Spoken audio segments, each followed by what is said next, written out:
It's really an honor, a great one.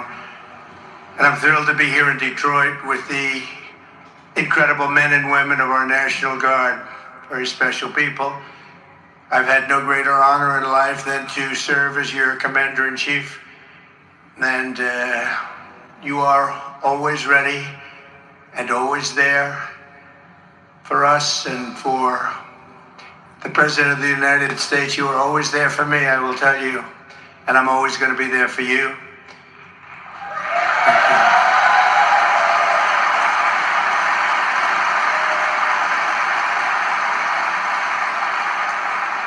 And we're doing very well, as you probably see, and hopefully I can say when I'm back in the White House, I'll get you the support, funding, training, and equipment you need, and I will get you the pay raises that you've really deserved for a long time. We'll get it taken care of.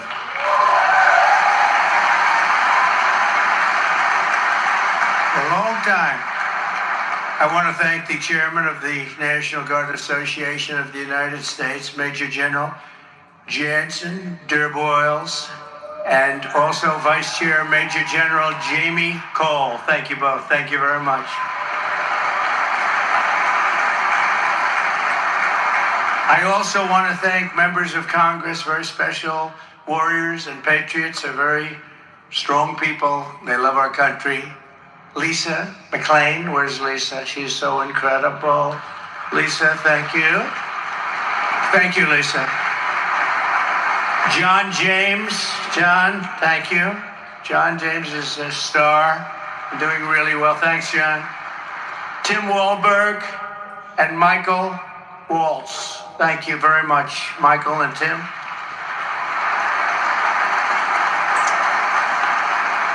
And again, I want to thank Kid Rock for being here. You know, he's really been a great friend of mine for a long time. Each and every one of the Guard members here today inherits the proud spirit of the citizen soldier, running all the way back to the Minutemen who stood against tyranny at Concord Bridge. Has everybody heard of Concord Bridge? Yes? I think so. You carry forward the legacy of Old Hickory Division that earned more medals of honor than any division in the Army in World War I, and the North Dakota Guardsmen who've walked through hellfire at Guadalcanal.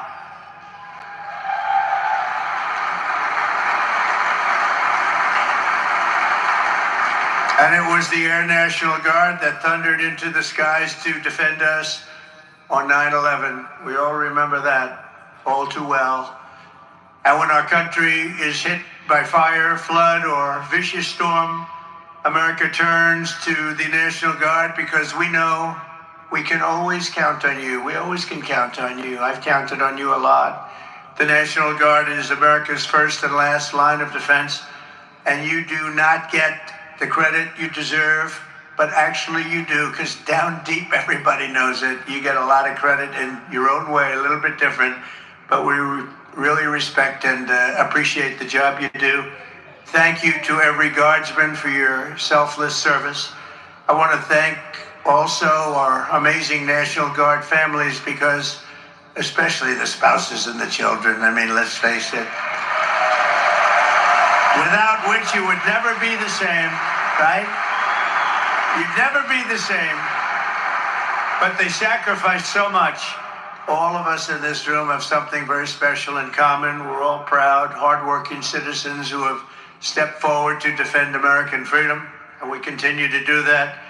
And it's why I'm here today, because America's future is under threat like never before. Right at this moment, in my opinion, our country is at the most dangerous level that we've ever been.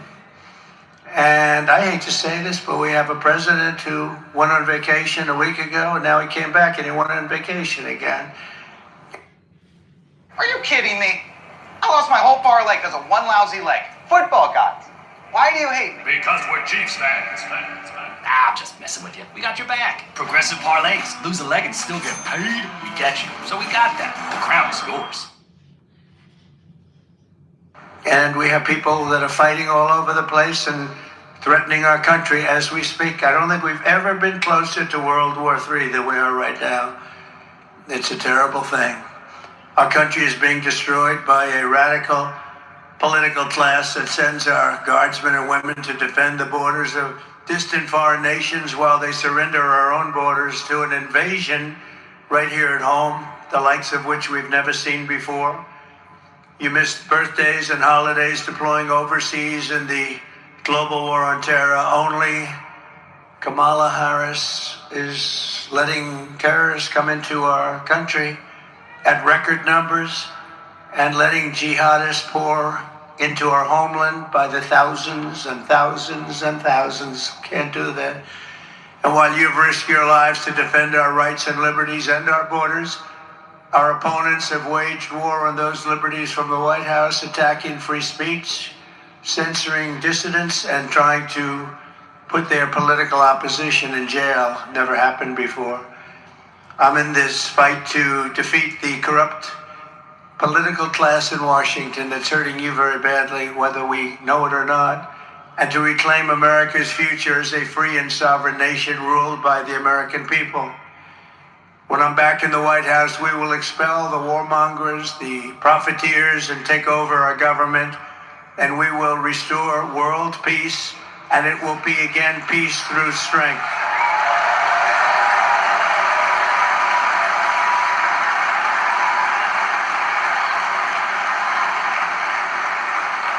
On day one, I will seal the border and I will stop the invasion of millions of people into our country.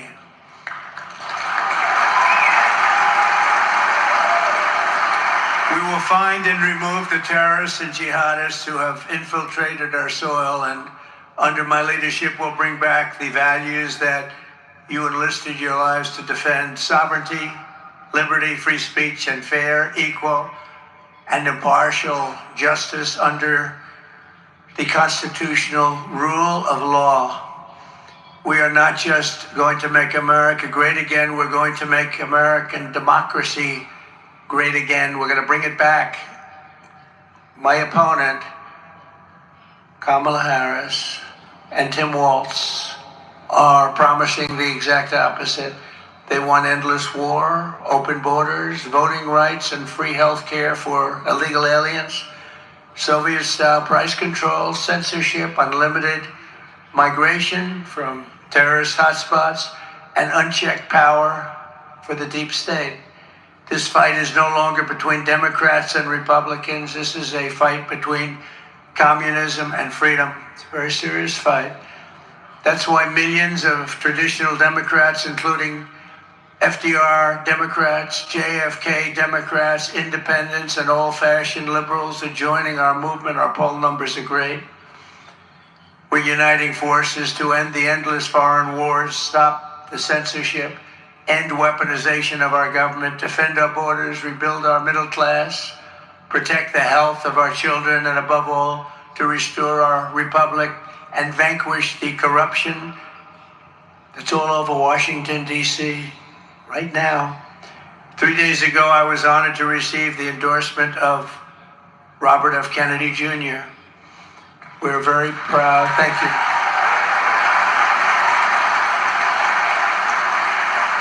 We're very proud to welcome Bobby to our cause. He's really a terrific guy. He's a terrific person, and he's going to do a lot of great things. I have no doubt about it. He's got some very good ideas, some ideas that people weren't listening to. It's turned out to be right.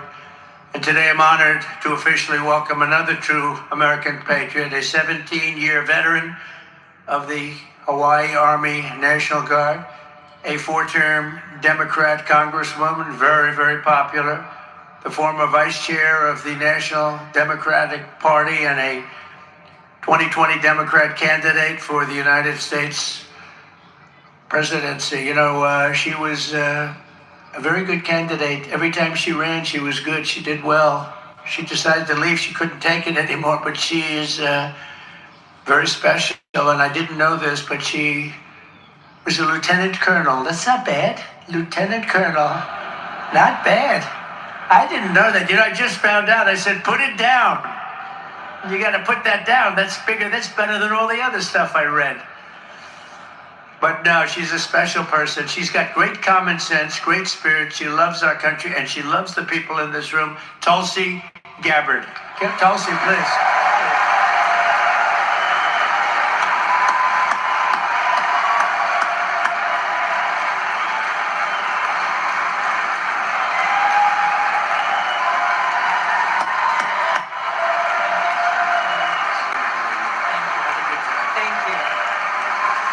Thank you, Mr. President. Aloha. I know we got Hawaii in the house here. There we go. It is a privilege to be here with all of you, my brothers and sisters in uniform, especially on this day of all days. I had the privilege of joining President Trump this morning at Arlington Cemetery, where he joined 2 Gold Star families and loved ones of Staff Sergeant Hoover and Sergeant G, both of whom were 2 of the 13 killed in the Abbey Gate attack 3 years ago today in Kabul. And I can tell you, as we were there, as he laid a wreath at the tomb of the unknown soldier, joining these Marines' loved ones, I felt the sorrow that he shared with them in their loss. I felt and saw his sincere appreciation for these servicemen and women who paid the ultimate price and their loved ones who continue to grieve to this day. This is personal for me, as I know it is for so many of you here. This is real. It's not just words. I first deployed to Iraq in 2005 with the Hawaii Army National Guard as a member of Charlie Med.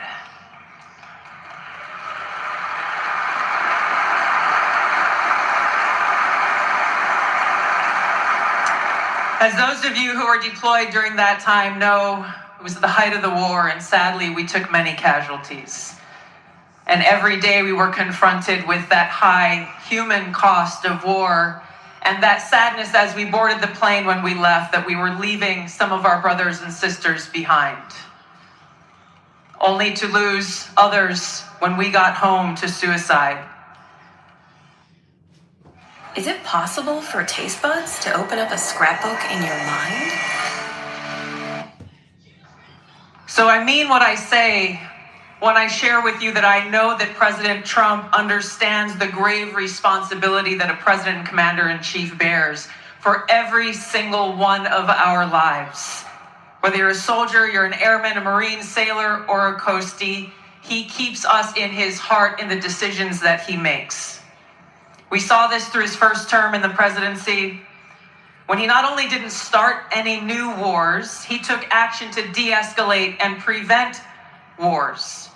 He exercised the courage that we expect from our commander-in-chief in exhausting all measures of diplomacy, having the courage to meet with adversaries, dictators, allies, and partners alike in the pursuit of peace, seeing war as a last resort.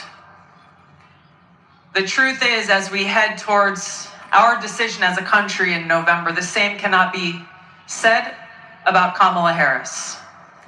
In fact, the opposite is true, and we're living through this reality today as this administration has us facing multiple wars on multiple fronts and regions around the world, and closer to the brink of nuclear war than we ever have been before. This is one of the main reasons why I'm committed to doing all that I can to send President Trump back to the White House, where he can once again serve us as our commander-in-chief.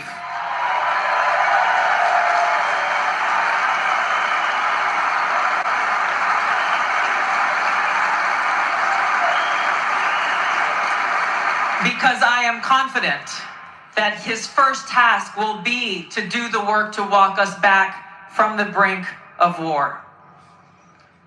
We cannot be prosperous unless we are at peace. And we can't live free as long as we have a government that is retaliating against its political opponents and undermining our civil liberties, weaponizing our very institutions against those they deem as a threat. Kamala Harris has done this over the last 3.5 years. She won't hesitate to continue that if she is elected as president. President Trump has been their first and foremost target in this because they don't want us as voters to even have the option to vote for him. I've been their most recent target, added to a secret domestic terror watch list after exposing the truth about what kind of dangers we would face if Kamala Harris is elected as president. We as Americans must stand together to reject this anti-freedom culture of political retaliation and abuse of power. We can't allow our country to be destroyed by politicians who will put their own power ahead of the interests of the American people, our freedom, and our future.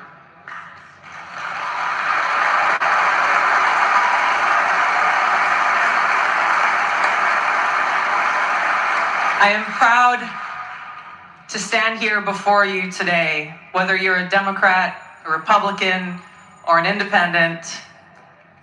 If you love our country, as I do, if you cherish peace and freedom as we do, I invite you to join me in doing all that we can to save our country and elect President Donald J. Trump and send him back to the White House to do the tough work of saving our country and serving the people. Thank you very much. Thank you very much, Mr. President.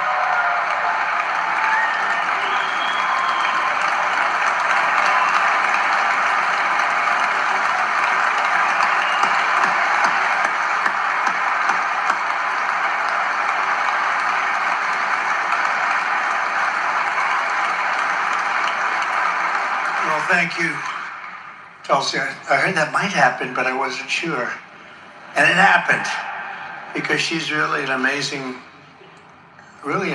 person. So I look forward to working with Tulsi and everybody in this room, actually. And as Tulsi mentioned early this morning, Tulsi and I were at Arlington National Cemetery with the families of service members who lost their lives in the catastrophic withdrawal from Afghanistan. Not that we withdrew, but the way they did it. We were going to do it with dignity and strength. We were in the process of getting out. We would have never given up Bagram, one of the biggest air bases in the world, 1 hour away from where China makes its nuclear weapons. We gave it up. We gave them everything. China took it over. China now occupies it. Can you imagine? The longest, most powerful runways, I think 8 feet of concrete down. And we gave it all up. Spent billions and billions of dollars years ago building it, 1 hour away. And we're gone. And now China occupies it. Today marks the 3-year anniversary of the terrorist attack at Abbey Gate. Now, we say Abbey Gate, a lot of people don't know what that means. It means Afghanistan.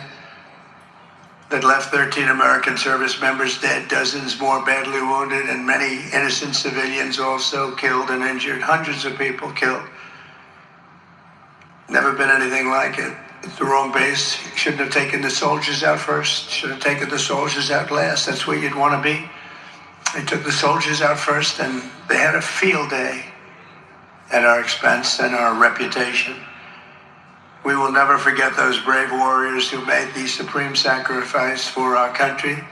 They will live in our hearts forever. And to all the Gold Star families, our gratitude is everlasting, will be everlasting always. We will honor their memory by restoring a government that puts the American people first. Caused by Kamala Harris, Joe Biden, the humiliation in Afghanistan set off the collapse of American credibility and respect all around the world. And the fake news doesn't want to talk about it. They don't even talk about the 3-year anniversary. Terrible word to use, but that's what they're calling it, an anniversary. It's really, I think of anniversary as a little bit different, but it's 3 years now. And the fake news doesn't even talk about it. Our country will never be safe again until we have fired those responsible for this disaster. Nobody fired. Worst, most embarrassing, in my opinion, the most embarrassing day in the history of our country. It gave us Russia going into Ukraine. It gave us the October 7th attack on Israel because it gave us lack of respect. We're not respected. We were respected very much 4 years ago. We're not respected now.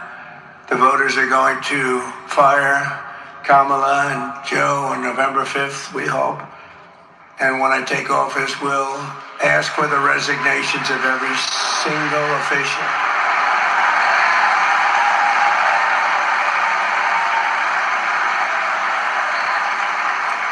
We'll get the resignations of every single senior official who touched the Afghanistan calamity.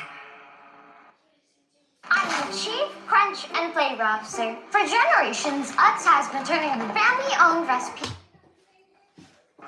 To be on my desk at noon on Inauguration Day, you have to fire people. You have to fire people when they do a bad job. We never fire anybody. You gotta fire them. Like on The Apprentice, you're fired. You did a lousy job. You did a terrible, terrible disservice to our country. You get fired when that happens. Nobody got fired. Nobody ever gets fired in this administration. It's amazing. All the bad things that have happened, nobody ever gets fired. The problem is when you fire somebody, they always end up writing a book about you, I've had more books written about me. I fire a lot of people when they don't do a good job. I get a book written about me by all these losers that get fired. Every crisis Kamala and Biden have created on the world stage can turn around very quickly, and we're going to turn it around. But only we need strong leadership. We need a big victory. November 5th will be the most important day, my opinion, in the history of our country. Be the most important day. In 4 short years, thank you, under the Trump administration, we rebuilt, you know it, you know better than anybody, rebuilt the U.S. military. We obliterated ISIS. So ISIS was going to take 5 years. Sir, I don't know if you're going to be able to do it in 5 years. 5 years. We have those beautiful jets for $150 million apiece. And they have knives and rifles. I don't understand why. I traveled. You know that. I traveled to Iraq. Late at night, I got in. I traveled. They said, sir, would you do us a favor? What? Close your windows. We're turning off the lights. We're getting ready to land in Iraq at a great base in Iraq. And I went because I wanted to see why we're not winning against ISIS. We've been fighting them for 20 years. And I was told by my Washington, D.C. generals that it will take 5 years. 5 years, sir. I said, I don't get it. And I went there and I met real generals. And you know the story. You probably heard the story. But I had one in particular, Raisin Cane. I said, Raisin Cane, your name's Raisin? Yes, sir. They call me Raisin Cane. What's your first name, Dan? I said, but they call me Raisin, sir. So your name's Raisin Cane, yes? I love you. This is what I'm looking for. I'm looking for Raisin Cane. And anyway, we sat down and we had a meeting. He said, would you like to rest? No, I don't need resting. Unlike other people that we know, we don't need to rest. He'd rest and then leave. There'd be no meeting. It's just, let's go now. I said, how do we beat these guys, sir? We can do it quickly. They said, no, they say it's going to take a long time. How can you do it? 4 weeks, sir. What? We could do it in 4 weeks, sir. They didn't use our resources. They wanted to be politically correct. They didn't fly out of areas where they thought the country may be a little angry at us, even though we support those countries. And we can do it in 4 weeks, sir. Well, what are you going to do? We're going to have auxiliary airports for, military ports. You know all about them. Sort of portables, I think he called them, but they're out in the desert all over the place. We want to use them, and we'll use here. But they wanted to fly from here. And it's a long distance, sir. By the time we got there, we had to come back. I said, so what would you do? He said, well, I'd leave from 7 places, and we'll hit them from the left, we'll hit them from the right, and we'll hit them underneath and on top. We'll hit them so much they won't know what the hell is happening, sir. In 4 weeks, we'll do it, sir. 4 weeks? They said 5 years. 4 weeks is all we need, sir. And that's what it took. Can you believe it? I said, go ahead. I made a couple of phone calls first. I said, is this guy serious? He did it. He knocked it out. He knocked it out. So I could tell you about some of those. What a period of time that was. And I tell that story sometimes because I want to just say we have an unbelievable military when we have the right leader. We have an unbelievable military.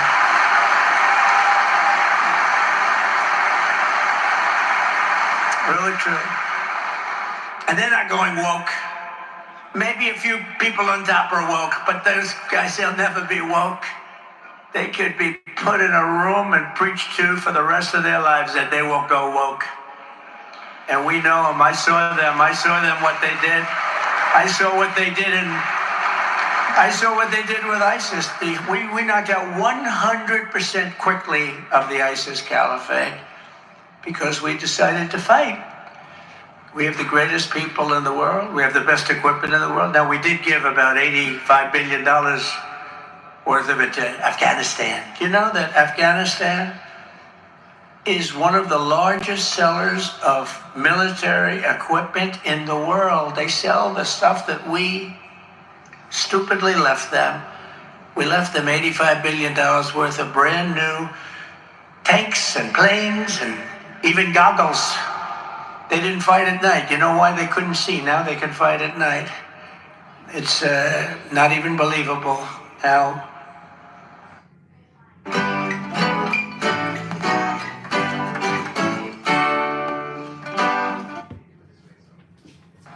stupid these people were to allow this to happen to our country, and we became a laughingstock all over the world. And we buried 13 soldiers. They never mentioned the 45 soldiers that just were so badly hurt, obliterated, legs, arms, face.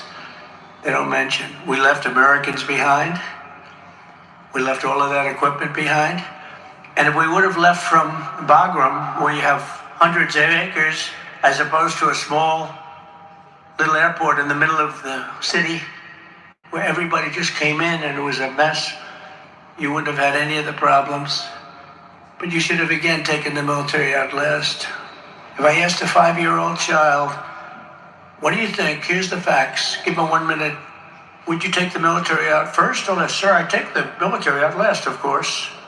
But our guys didn't do that. But I just, it's embarrassing to even talk about it. And I wasn't there. You had another group there. But it's a very big embarrassment because I love the country. I want our country to be respected. And we lost a lot of respect at that moment. And it's so easy. It was so easy because we were getting out, but we were getting out with strength and dignity. Think of it. 18 months, not one soldier was killed under mine. And I spoke to Abdul. I told Abdul, you can't do that. You can't do it. It's going to be bad, Abdul. And he said, Your Excellency, but why do you send me a picture of my house? Oh, did I send that to you? I didn't. Did I send you a picture? Did I send you a picture? I don't remember that, Abdul. But and honestly, he was fine. 18 months, not one, they were knocking out our soldiers one by one, especially under Obama, Barack Hussein Obama. They were knocking out our soldiers one by one, snipers. We didn't have one soldier killed, even shot at, in 18 months. And then these guys took over, and big lack of respect. But they had a lot of respect for us during that period. Think of that. Isn't that amazing? Not one soldier was shot at, let alone killed. Nobody killed. But I'm proud to be the first president in decades who